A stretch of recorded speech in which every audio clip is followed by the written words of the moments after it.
last story of the night is actually about Morgan Wallen, and I finally understand the Morgan Wallen of it all. So here's what happened. Morgan Wallen has an album. His album is called Dangerous, the Double Album.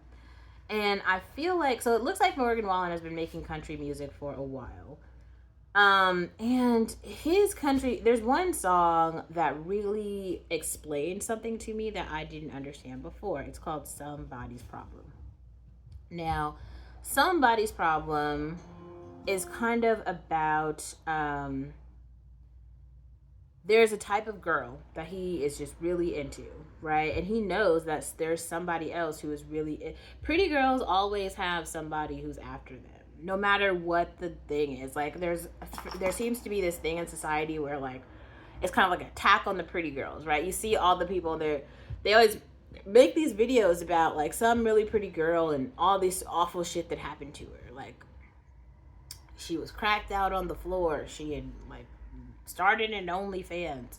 She had taken a photo and she showed an ankle or something. Like, whatever it is, there's always somebody who's like making some video that's like, fuck her character is bad, blah, blah, blah, blah, blah.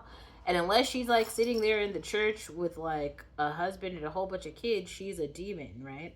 But here is the Morgan Wallen of it all. He's sitting here saying like, oh my God, there's this girl. I'm really into her. He's like kind of girl where your friends tell you don't fuck it up. You really want to be with her, like don't mess this up. And he's like, I'd like to try some of that. She's somebody's problem, somebody's goodbye, somebody's last call number that they can't find, somebody's best day, somebody's worst night, somebody's reason for leaving on the porch light. He's thinking about her tan lines and thinking, damn, I'd love to drown in those heartbreaker blue eyes. She's somebody's problem. She's somebody's problem. She's about to be mine. Here's what I would say. I think you should go listen to the song. He also has a version, like a live version, where he sings the song. I would encourage you to check that out so that you're not getting me like literally telling you it, because I think he does a good job. If you listen to the song, I feel like you'll actually understand the version of it. But I feel like one thing that a lot of guys don't understand is like when you see a girl in real life, in a movie, on a TV show, in at the coffee shop, at the grocery store, and you're like, wow, she's pretty. You aren't the only one who's thinking that. There's somebody who she's already talking to. There's somebody that she's already interested in. Like, she is a member of society already. There is somebody who's crushing on her. Most likely, she's crushing on somebody. There is somebody else, though, who wants to be in community with her.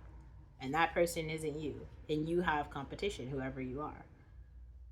And I just feel like that's the first time I've heard like that narrative.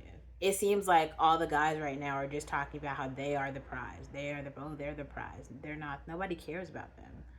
This is why I feel like most women need to just dive into your hobbies, your interest in your hobbies, and probably your work, because like there's going to be 1,000,003 guys who are there to take your time. Like there's always going to be a guy who is like sitting there to take your time. You don't really have like a bunch of time to give away. Um, Man, listen for yourself.